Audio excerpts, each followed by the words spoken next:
So welcome back. I understand that now you are able to know the role of salicylic acid and sodium thiosulfate in nitrate reduction. Means nitrate can be converted to ammonical form with the help of these two chemicals. And next is your 0.1 normal sulfuric acid, H2SO4. This 0.1 normal sulfuric acid is used for titration. I hope you understand meaning of 0.1 normal H2SO4. How can you prepare it? Can anybody tell me how you can prepare 0.1 normal H2SO4?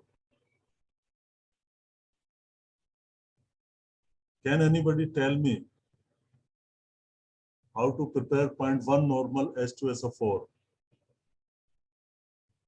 Try, you can try. In the very first practical, I taught you some numerical exercises, how to prepare one normal solution. So if you know how to prepare one normal solution, means then you can very easily prepare this n by 10. So this is n by 10, means 10th part of one normal solution. And I need some exercises also, how to convert 1 normal to 0.1 normal, 0.01 normal, and so on. Anyway, it is up to you. Now, procedure means how to do it actually in the laboratory. So we have actually customized it for our lab.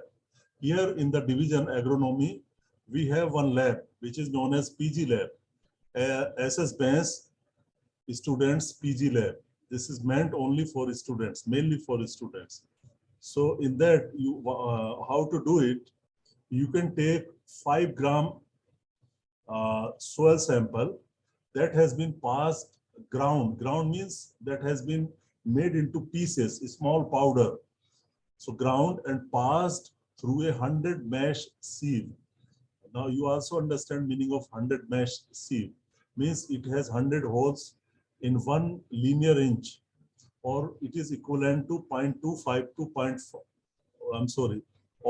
This is 100 mesh sieve, or 0.25 to 0.5 gram finely ground plant sample to pass 40 mesh sieve. Means it depends whether you are analyzing soil or plant. If it is plant, the sample size is 0.25 to 0.5 gram, and the sieve is 40 mesh sieve. And for soil, it can be 5 gram soil and pass through 100 mesh sieve. And then you transfer, after weighing on the machine, you transfer it to the 500 ml Geldal flask. Now, in Geldal flask, you can add 25 ml concentrated sulfuric acid, allow to stand for some minutes. If nitrates and nitrites are to be included, remember this point should be underlined.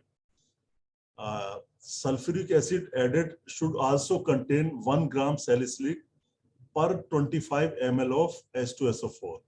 So in advance, you can make solution of sulfuric acid and salicylic acid together.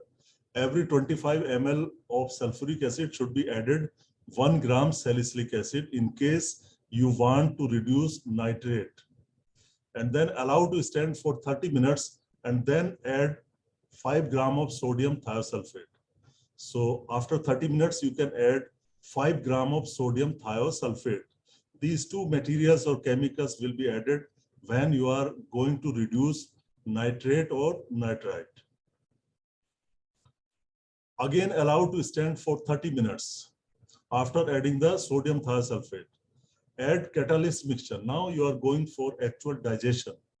Add catalyst mixture and heat Geldal flask first slowly till frothing.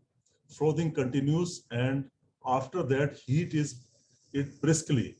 Frothing means kind of jhag, you know, jhag aa jate hain, kind of frothing. Continue digestion for half an hour till digest is clean.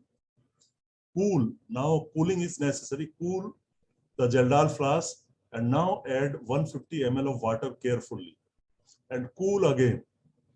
Cool again. Cooling is necessary, and before you start distillation, before the distillation. Now we go to the distillation process.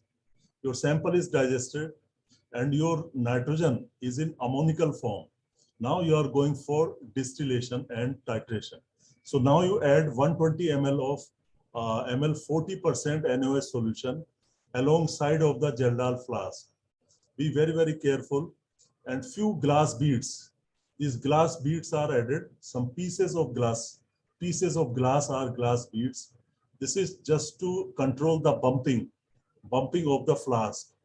So just to control the process, and immediately connect to the distillation bulb or distillation unit.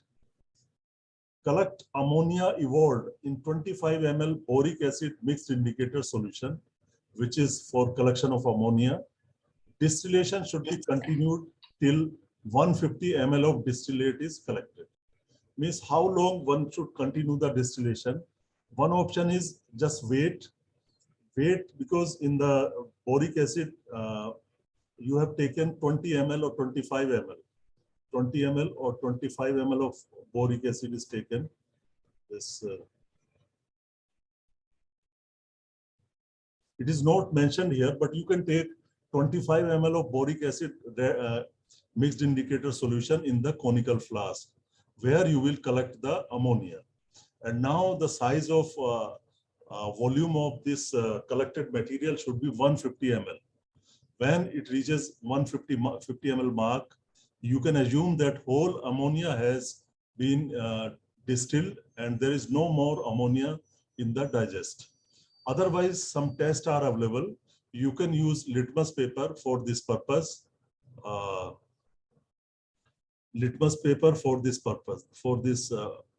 Seeing whether ammonia is still coming from the distillation unit. And then titrate ammonia evolved against a standard sulfuric acid and run a blank simultaneously.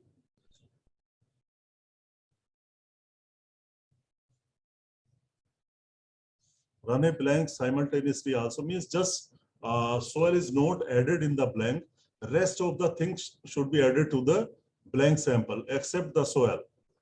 So blank is also required with a piece of paper, same size as used for wrapping of sample and other reagents. So what happens when students take the weight of the soil sample, that soil sample is collected in the on one paper, which is your butter paper, which is known as butter paper. On butter paper, you take the soil and make a small pudia, you can say, make a pudia, and just you put into the Geldal flask. So because you have added this paper in the sample, therefore in the blank also you need to add this butter paper so that there is no error in the estimation. So as I was telling you that you can also use litmus paper to check whether ammonia is still coming from the distillation unit. So you know there are two kinds of litmus paper. One is blue litmus paper, other is red litmus paper. Blue litmus paper converts acid to base, and red litmus paper converts base to, if material is acid and you put it on the blue litmus paper, it will change the color to red. If it is basic chemical, basic material, and you put on the red litmus paper, the color change will be blue color. So ammonia, for ammonia, you need to use red litmus paper because ammonia is basic in nature. Ammonia is basic in nature. If no color change, means ammonia is completely volatilized. If color is changed from red to blue, that means ammonia is still coming. So you need to continue it for a while and then recheck it. And if there is no color change, then that is the point when your ammonia is totally out, is collected. Now, calculations. Now you have titrated it with 0.2 normal sulfuric acid. So amount of nitrogen in the sample S is equal to ml of acid used for sample, means titration. During titration, what was the amount of acid, 0.2 normal acid that was used, minus ml of acid used for the blank. So this will give you the volume, the V1 V1 or V, and then normality of the acid. So it is N, normality of the acid. It is suppose 0.2 normal. So then V1 into N1, volume into normality, it will give you milli-equivalent. I always tell you that when you multiply volume used and the normality of the solution, when you multiply these two, you get milli-equivalents. The dollar sign is there, this dollar sign. You can see dollar sign here. So these two multiplication will give you milli-equivalent, and then 14 is the equivalent weight of nitrogen. Multiply with it, so you get milligrams. Then you get milligrams when you multiply with the 14 and into 10 to the power minus 3. If you want to convert the milligram into gram, you need to divide it by 1000, divided by 1000, because 1 gram is equal to 1000 milligram. So this is how you can calculate the amount of nitrogen in the sample. How many grams of nitrogen is there in plant or soil sample? You can work it out by this formula. And once you know that this is the amount of nitrogen in the sample, then you can convert it in the percentage. In the percentage, nitrogen in the sample in percentage is equal to S. This is amount of nitrogen in the sample into 100, because you want in percentage, and divide by the weight of the sample in gram, because S is also in gram. So you will get nitrogen in sample in percentage. Any question, anything, any confusion in this formula, in this calculation to anybody? Don't feel shy. This is the right time to get clarification. If you know the fundamental, then nobody can beat you. And even you need not to remember this formula. If you remember my N1, V1, then you can multiply by equivalent weight and then convert to gram and then to percentage. Now, I would like to show you some reactions during 3 steps. One is digestion, other is distillation, and then titration. So you can see how to trap the nitrates with salicylic acid and sodium thiosulfate. This is only in total nitrogen analysis in soil. This is not used for plant. Now, how this salicylic acid is trapping the nitrate or nitrite. So this HNO3, these are the nitrates present in the soil. These nitrates can react with salicylic acid, C6H4OH, COH. This will react, and then nitrosalicylic acid will be formed. This chemical is known as nitrosalicylic acid. And then this another reaction will also happen, because after 30 minutes you have also added sodium thiosulfate, and this sodium thiosulfate will react with sulfuric acid, which you have already added to the soil, and this sodium thiosulfate and sulfuric acid will make sodium sulfate and H2S2O3. This H2S2O3 is known as thiosulfonic acid. This is thiosulfonic acid. Now you have 2 new products. One is nitrosalicylic acid, other is thiosulfonic acid. These two will react, and further it will reduce to nitrite to ammonium. Now you see, this is nitrosalicylic acid, which was produced here, and this is your thiosulfonic acid, and with the help of water, this sulfuric acid is produced again, and you get aminosalicylic acid. Now nitrogen is in reduced form. It started with nitrate form, and it is now reduced to nitrogen, reduced form of nitrogen, which is aminosalicylic acid. And this aminosalicylic acid, because sulfuric acid is still there in the Jaldal flask, so this sulfuric acid will react with aminosalicylic acid. The last reaction product, aminosalicylic acid, will react with sulfuric acid, and it will make ammonium sulfate. So now your nitrogen is in ammonium sulfate form. The nitrogen, which was nitrite, has been converted to ammonium sulfate by salicylic acid, and sodium thiosulfate. Carbon dioxide, sulfur dioxide, and water are also produced. So this is how you can trap your nitrate.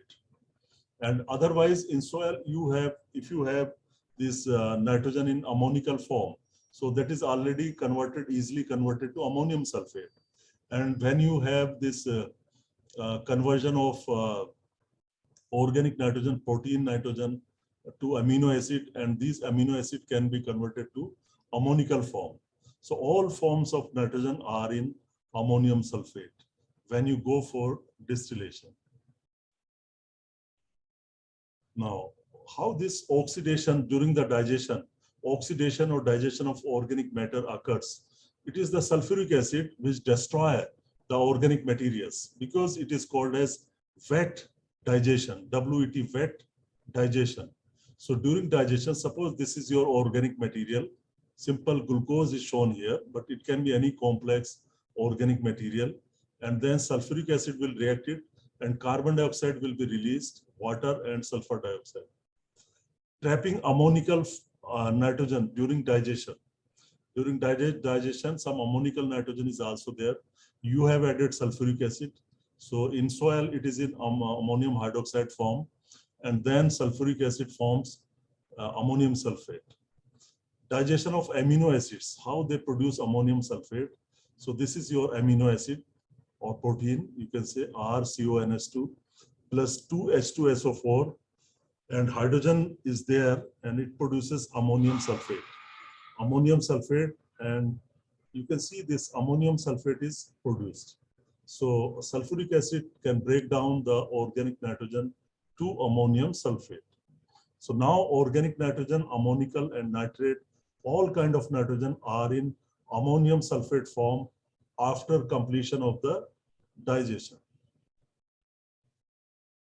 Hope you understand it. If you don't, you can ask, you can stop me in between if it is not clear to you. Anyway, now we go to the distillation. So you take the Geldal flask, put it on the distillation assembly, and where this Geldal flask, in this Geldal flask, you have the material which was digested.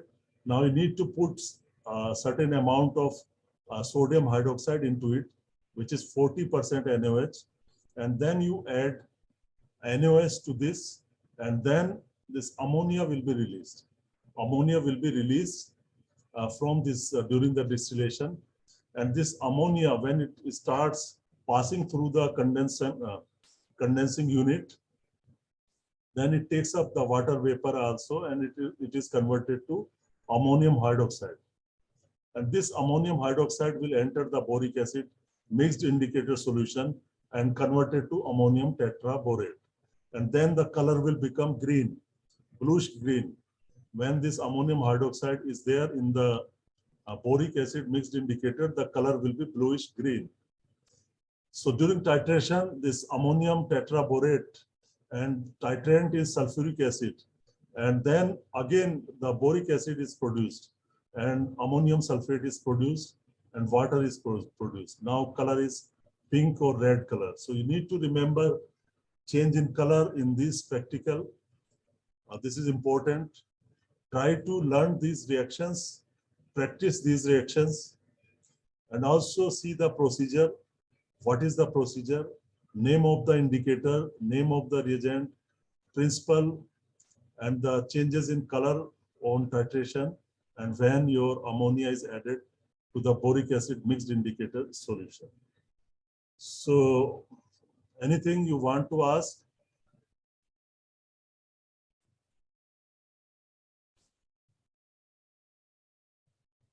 All right. Now some discussion. I will discuss some important points only. Function of reagents. Sulfuric acid. What is the role of sulfuric acid in this practical? So it is used in oxidation of soil organic carbon or plant carbon to CO2. Somebody can ask you, what is the role of sulfuric acid in total nitrogen analysis? So you can say it is used to oxidize the organic matter. Or you can say it is simply mineralizing the organic matter. Copper sulfate it is a catalyst. Copper promote rate of oxidation of organic matter by sulfuric acid. Sodium sulfate, anhydrous, both these are part of the digestion accelerator. Sodium sulfate anhydrous means there should not be moisture, raising the boiling point of sulfuric acid or used to raise the temperature of the digestion. So both these help or quicken the process, copper sulfate and sodium sulfate. Now, function of salicylic acid, I have already explained you. Function of salicylic acid and sodium thiosulfate. I can read it for you. Nitrates get lost as nitrogen oxide, oxides of nitrogen when soil is heated with sulfuric acid. So these nitrates can be lost. They cannot be recovered. However, in the presence of sulfuric acid without heating, salicylic acid is nitrated or holds the nitrate, and salicylic acid is used when nitrates are to be included in the Geldal analysis. So this is the role of salicylic acid. It holds the nitrate, and sodium thiosulfate, it reduces the nitrite group on salicylic acid to NH2 group, ammonical group. Nitrate is converted to an organic nitrogen compound and is included in the Geldal nitrogen determination. So these are the role of salicylic acid and sodium thiosulfate. Then sodium hydroxide, it is used for distillation of ammonia from ammonium sulfate. Boric acid solution is 4%, trapping ammonia coming out on distillation. Then standard, it was not 0.2 normal, you can take 0.1 normal also. Sulfuric acid for estimating ammonia trapped in boric acid. So actually this concentration or normality of titrant, sulfuric acid, you can change. You can make it 0.2 normal also, depending upon material you are testing. If your soil is rich in nitrogen, you think that your soil contains high level of nitrogen, then you can take even 0.2 normal, 0.5 normal sulfuric acid. And if you feel that your soil contains very low levels of nitrogen, then you can take 0.1 also. Precision increases as you lower the level of concentration. Even 0.01 normal solution of acid will give you more precision than 0.1 normal solution. As you decrease the normality, the more precision will be there. Now, you can also estimate the crude protein. In the plant material, if you know the nitrogen percentage, same way it is done for the plant, and it can be multiplied by the factor. You know, protein contains 16% nitrogen, so factor is normally 6.25%. The total nitrogen in crude protein factors for some crop plants, 6.25 for corn, soybean. This is most commonly used factor in journal. 5.7 for wheat, barley, 5.95 and for rice, and 5.83 for sorghum. So these are the factors you multiply by nitrogen percentage to get the protein percent. This factor is determined by analyzing a large number of samples of proteins from a specific crop for their total nitrogen concentration. So people have already fixed it. You need not to bother about it. So this is how you can calculate the protein, crude protein content. Now your numericals start. You can have your pen and paper in your hands. A 0.2 gram wheat grain sample, the weight of the wheat grain sample was 0.2 gram.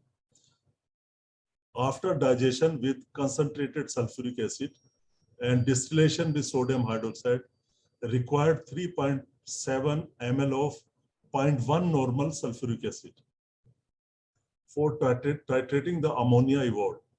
A blank carried out required 0.2 ml of 0.1 normal H2SO4. Calculate the Geldal nitrogen content in grain sample and estimate the crude protein content in the sample. So I can show you this, how to do it. So overall, you can see 0.2 gram was the grain sample or weight of the sample. And sample required 3.7 ml of 0.1 normal sulfuric acid in titration. This is your sample reading. And blank required 0.2 ml of 0.1 normal sulfuric acid. This is for blank. Now, amount of nitrogen in the sample, we can use the same formula. ml of acid used for sample minus for the blank, multiplied by normality of the acid. Then you will get milli equivalents. Multiply by 14, you will get milligram. Divide by 1000, you will get gram. Very easy to remember. So you can put 3.7 minus 0.2. This is normality of the acid. Up to here, you will get milliequivalents. Up to here, you will get milligram. Up to here, you will get gram. So in this case, if you calculate it, it is 0.0049 gram. In how much? In 0.2 gram. In 0.2 gram, you got 0.0049. Then in 100 gram, how much nitrogen is there? So you can calculate the percentage nitrogen in the sample. So n% in the sample is equal to S into 100 divided by sample weight. So this is 0.0049 into 100 divided by 0.2. So this is 2.45%. And crude protein you can know by multiplying the factor 5.7 depending upon the crop, and you get 13.96 or 14% protein in it. Any trouble and any question? Anybody has any problem? Sir, what does mean blank reading? Pardon, blank reading means when you analyze the soil sample, you are adding certain chemicals into it. So these chemicals may contain some impurities. Even Geldal flask can be contaminated, or some paper you put may be contaminated. So a blank sample is always required in chemical analysis. During titration, we use number of chemicals. So number of chemicals may be contaminated by nitrogen or by some undesirable materials. So to overcome these problems, we take one sample without soil. Without soil, we will take and add all the chemicals what we are adding in the sample, except soil is not included in that. So it is just it is kind of a precautionary step that in every titration it is done. Blank sample is always taken. So you see blank consumed very less, but you can see that blank also contained some nitrogen. Some nitrogen may have come through contamination of the chemical. Otherwise, if we think that there will not be any contamination, then we need not to take any blank here. So in most of the analysis, soil testing, chemical analysis, or rather in all, we always take a blank sample. Is it clear? Yes, sir. Clear, sir. Not clear. Yes, sir. Clear, sir. Good. Very good. So this is just to avoid the error or mistake. Now, this question you have to do now. Your time starts now. A 5 gram soil sample, this is for soil. A 5 gram soil sample digested with concentrated sulfuric acid gave out on distillation ammonia that required 2.2 ml. Means for your sample, the consumption of sulfuric acid was 2.2 ml. That was 0.1 normal. A blank required 0.2 ml of 0.1 normal sulfuric acid. Calculate total Geldal nitrogen in the soil. And further, if organic carbon content in soil is, this is part 2. If organic carbon content in soil is 0.56%, what will be the CN ratio? You please start doing it. I have given you formula also, gentlemen.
Anybody did it?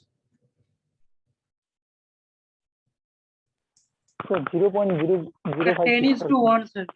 10:1 is correct. Yeah. His answer is also correct. So that is good. I think most of you are able to do it, and those who are not able to do it, no problem. We can learn it again, and you can learn it here. So sample weight is 5 gram. Sample reading is 2.2. In both, you are using same acid, 0.1 normal as a titrating material, titrant. And then 2.2 and 0.2 for blank. And amount of nitrogen in the sample in gram, 2.2 minus 0.2 into 0.1. 0.1 is the normality, 14 equivalent weight, 10 to the power minus 3. So you get 0.0028. 0.0028 is the amount of nitrogen in the sample. And you calculate the percentage nitrogen and S into 100 sample weight. So it is 0.056%. And given is organic carbon in soil, 0.56%. CN ratio is 0.56 divided by 0.056 is equal to 10:1. So this example I have taken from my teacher, Dr. Rajendra Prasad was our teacher who taught us soil fertility. So whatever practicals, whatever I learned in soil fertility, nutrition, I learned everything from him. So this example is in his memory that I take now and just remembrance. So you can see this is 10:1. Now things will become little complicated now. Grain and straw samples of rice in study contained 1.5%. Sorry. So now we have analyzed the nitrogen in soil. We have also analyzed nitrogen in the plant. In plant, suppose you have two kind of sample. One is grain, other is stover or straw or stalk. So in agronomic term, we call it economic yield, biological yield, straw yield. I think you know it. You are aware of this. So grain and straw, you can compute the concentration of nitrogen, concentration of phosphorus, potassium, or any nutrient. Uptake can be calculated. How much is removed in 1 hectare area? So you can calculate uptake of any nutrient in the same way as we are going to do it for nitrogen. So this is applicable to all the nutrients. Thing is that we need to know fundamentals. So grain and straw samples of rice in a study contained 1.5 and 0.2% nitrogen respectively.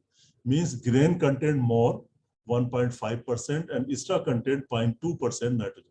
Normally, rice straw contains 0.5% nitrogen, 0.5 to 0.6% nitrogen. Wheat straw contains 0.3 to 0.4% nitrogen. But this is just hypothetical example. If the grain yield was 6 ton per hectare, the grain value was 6 ton per hectare and straw yield was 6.5 ton per hectare, calculate the total Zeldar nitrogen taken up by the crop or an uptake by the crop. So we need to calculate it. This is the problem. And you can do it like this. One example I am showing you. And then in the next case, you have to do yourself. So grain 1.5% N, and you can write like this. And grain yield is 6 tons per hectare. Straw contains 0.2% and straw yield is 6.5 ton per hectare. Now you calculate like this. N uptake in grain, you can calculate separately, and N uptake in straw, you can calculate separately. And then you can make the total of both. That will be per hectare basis. So now you can calculate N uptake in grain kg per hectare, because N uptake is reported in kg per hectare, but your grain yield is reported in tons per hectare. So to do it, grain yield is to be kept in kg per hectare. You can convert 6 ton means 6,000 kg into nitrogen percentage in grain and divided by 100, because this is percentage. So divide by 100. So 6,000 into 1.5 divide by 100, you get 90. 90 kg per hectare is in straw grain. Then same way you calculate for straw. Straw yield kg per hectare, not in ton. Convert to kg per hectare. nitrogen percentage in straw and divide by 100. So 6,500 is the straw weight in kilogram per hectare into 0.2% and divide by 100, and you get a smaller fraction 13 kg per hectare. Total nitrogen removed or uptake by rice, N uptake in grain plus N uptake in straw, and you can add up and get 103 kg per hectare. So by rice. So this is the answer. Now there can be some complications also, dear students. These days, people can give you this numerical in reverse way. In reverse way, suppose they can give you that paddy or wheat grain removed 90 kg nitrogen and the straw removed 13 kg nitrogen. The concentration, the yield was 6 ton for grain and for straw it was 6.5 ton. Calculate the percentage of nitrogen in grain and percentage of nitrogen in straw. So you have to be ready in that way also. So you can do reverse calculation and you can find out. So out of these three, if one is missing, you can calculate that. Means what are the three? One is yield with respect to grain, yield with respect to straw. Other is their concentration in straw as in grain, and also their uptake. So these are the three things. If one is not given, you can calculate the other. Okay, do you get what I mean to say? Did you get it? What I mean to say? So out of Yes, these, sir. out of Yes, these parameters, now people are getting complicated. And when any question comes like this, then you will start shaking. Oh no, sir ne to nahi padhaya. Sir has not taught us. But sometimes, for example, in case of yield also, yield calculation, you can be you know the yield attributes, yield parameters, how yield is estimated. I think I taught you in the rice course. So same way you can calculate any other parameter. Now, this you can do yourself. Grain and straw samples of wheat had 2.2% and 0.4% nitrogen. If the grain yield was 5 ton and straw yield was 5.8 ton, calculate the total gel nitrogen taken up by crop. Also calculate the crude protein yield in grain, straw, and total crude protein yield. So try your hands on this.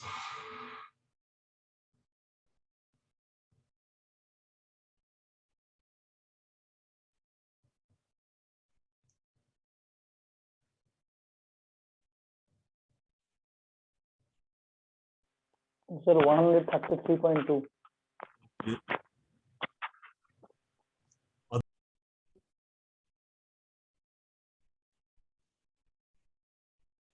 So welcome back, and we continue with this. Now we are going to discuss general information about soil nitrogen. This is also important, some information, extra information I wish to give you. Total soil nitrogen content ranges from 0.02 to 0.5% in mineral soils. This is with context to India, our country, tropical country. So you can remember that total nitrogen content ranges from 0.02 to 0.5% in mineral soils. So this is total nitrogen, total soil nitrogen. In organic soils, total nitrogen content may be more than 2.5%. We are talking about total nitrogen. Total nitrogen content decreases with soil depth. As you go deeper, the total nitrogen content decreases. Because organic matter content decreases as you go deeper into the soil, so carbon or organic matter and nitrogen are closely associated because largest part of nitrogen is in organic form. So more than 90 or approximately 95% of the total nitrogen in surface soil is organic nitrogen. These are some fundamental or some points.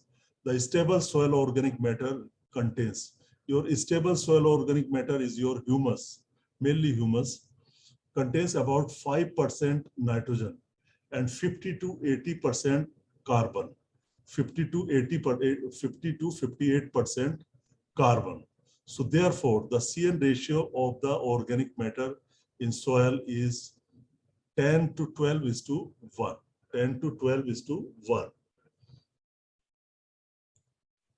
So this is the ratio of carbon and nitrogen in the soil. Generally, nitrogen mineralization occurs with residue nitrogen content about 2%, more than 2%, or you can say 2%. I have already told you two kind of 2%. If nitrogen content in surface, now the serious matter starts, you can concentrate more. If nitrogen content in surface soil 0 to 15% centimeter is 0.1%, numericals are important, 0.1%, then total nitrogen will be, because you know the weight of the soil, 2 into 10 to the power 6 kg per hectare. And if somebody tells you that this much percentage of organic nitrogen is there, or nitrogen content is there, nitrogen content is there, total N content, then what will be the quantity? Converting the percentage into quantity kg per hectare. So 2 into 10 to the power 6 is the weight of the soil of 1 hectare, 0 to 15 centimeter depth. 0.1% is the total N. So you calculate it 2 into 100, 2 into 10 to the power 6 into 0.1 divided by 100. Because it is 0.1%. So 0.1% means 0.1 divided by 100. So you get 2000 kg. So this is the quantity of total nitrogen in the soil. Now, inorganic nitrogen is mostly ammonical, nitrite, and nitrate form. It represents 2 to 5% of the total nitrogen. But most of the people say it is 2% of the total nitrogen. If total nitrogen in soil is 2000 kg per hectare and inorganic nitrogen is 4%. So instead of 2%, here it is taken as 4% of the total nitrogen. This is your mineral nitrogen. Then inorganic mineral nitrogen is equal to 2000 into 4 by 100. It is so easy. Now it becomes 80 kg. 80 kg is the inorganic mineral nitrogen because you assume that it is 4%. Now, the third part is potentially available nitrogen. Potentially available nitrogen is mineral nitrogen plus readily oxidizable from organic nitrogen. Means how much can be contributed by organic nitrogen in 1 year or 1 season. That is your readily oxidizable form of organic nitrogen or mineralizable organic nitrogen. So this is 1 to 3% of total nitrogen to be potentially released from tropical and humid subtropical soils in a year. 1 to 3% of total nitrogen. Considering 3% release rate per year, so 2000 into 3 divided by 100 is equal to 60 kg per hectare mineralizable nitrogen. Thus, available nitrogen is equal to 80 plus 60 is equal to 140 kg per hectare. This calculation is important. So you can see how this 80 kg came. This 80 kg came here. This was contribution by inorganic nitrogen.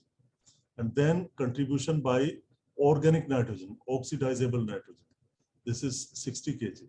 So therefore 80 plus 60, it comes out to be 140 kg N per hectare. In 1 year, it will be available. Is that clear to you? Should I repeat it or is it clear to you?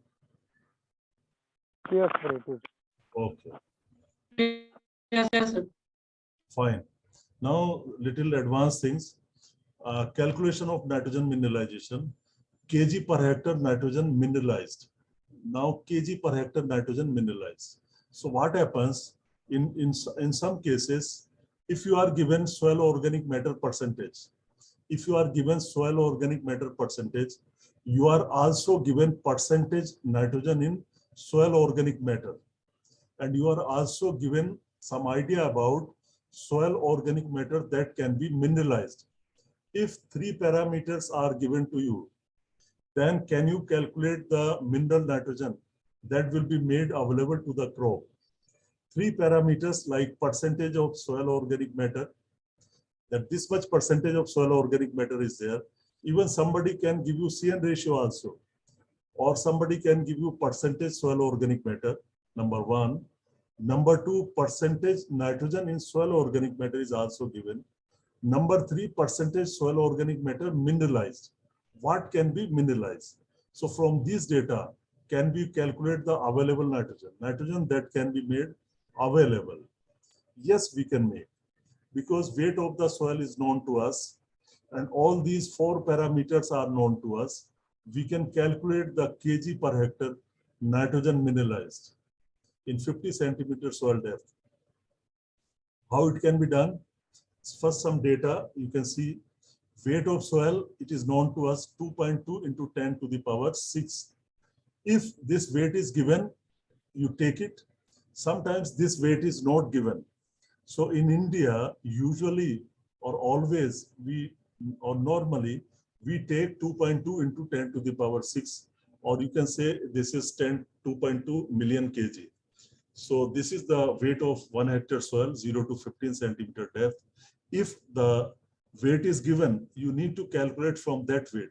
Sometimes instead of 2.2, somebody can give you 2.1, somebody can give you 1.9 or some other values. Then you need to calculate from that weight only.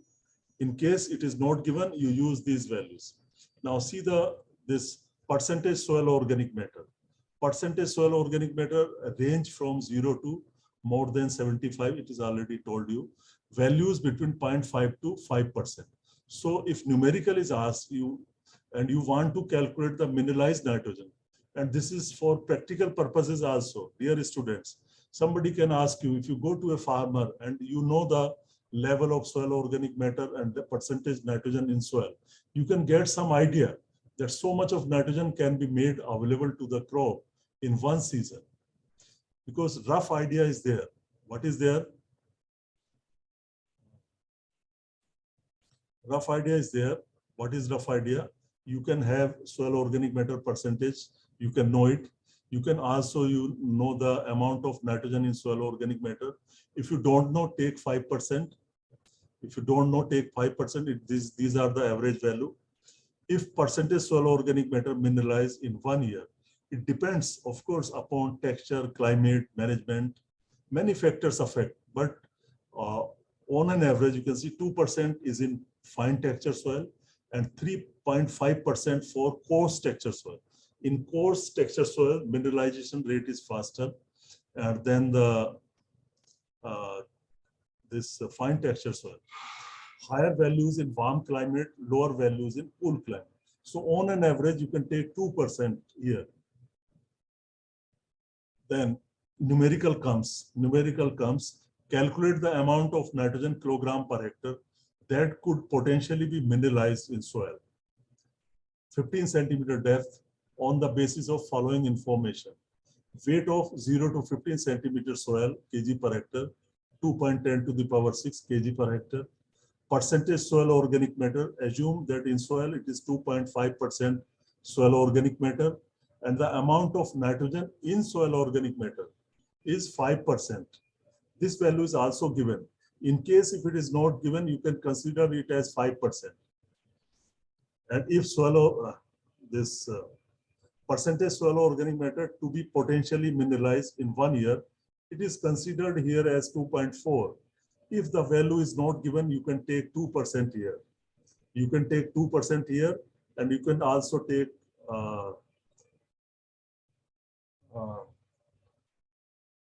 just here. Kg per hectare nitrogen mineralized, weight of soil, just in one line. This is formula, weight of soil into percentage soil organic matter by 100, percentage nitrogen in soil organic matter divided by 100 into percentage soil organic matter mineralized divided by 100. This will give you directly result. So 2 into 10 to the power 6 is the weight. 2.5% is, you can see the color, soil organic matter percentage. 5 by 100 is your percentage nitrogen in soil organic matter, and percentage soil organic mineralized 2.4, and you get 60 kg per hectare. So this is your 60 kg. So this is your kg nitrogen mineralized.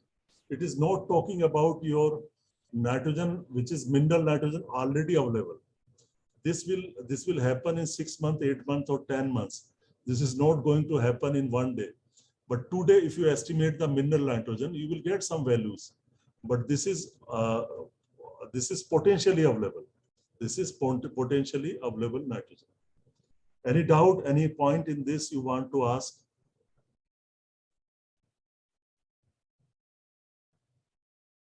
Okay. We go to the. And why mineralization rate is more in case of pore structure soil? Why mineralization rate is poor in, I will teach. More in case of pore structure. Yeah, I will tell you, I will teach you. I am teaching you very shortly. I will teach you organic matter, factors affecting organic matter decomposition rates. This will be covered there. I will surely cover it there.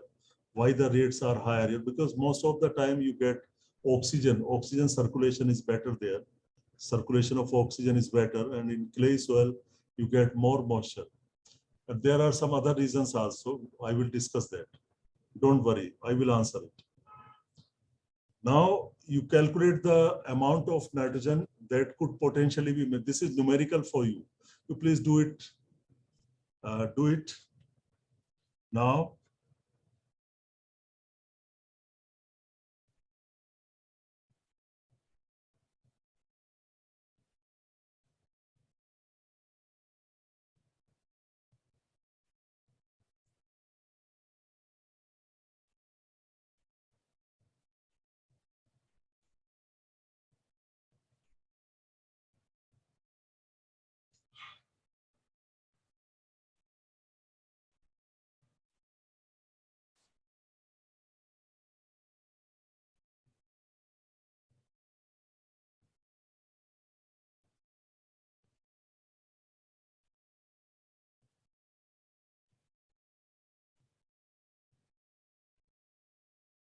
So hope you can do it and you can find the answer also. 50 kg.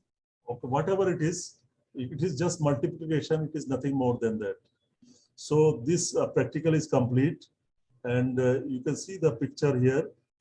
He is Dr. Y. Shive. He is myself, and you can see Dr. Rajendra Prasad. Just my tributes to him. He was the man who developed neem-coated urea in India, you know, and one method of available nitrogen estimation. You must have heard that potassium permanganate method that we are going to discuss in the rest of the time. That is very short practical. I will discuss now. He developed one method of estimating available nitrogen, which is by calcium hydroxide method of estimating available nitrogen. And he was head of the department for several years in IRA, agronomy, and he did his PhD from Mississippi State University, USA in 1960s, early 1960s, and very renowned scientist and my loving teacher. And I learned everything from him. So thank you. We meet after 10 minutes in the last link. Okay, is it fine? We meet after 10 minutes at about 6:45.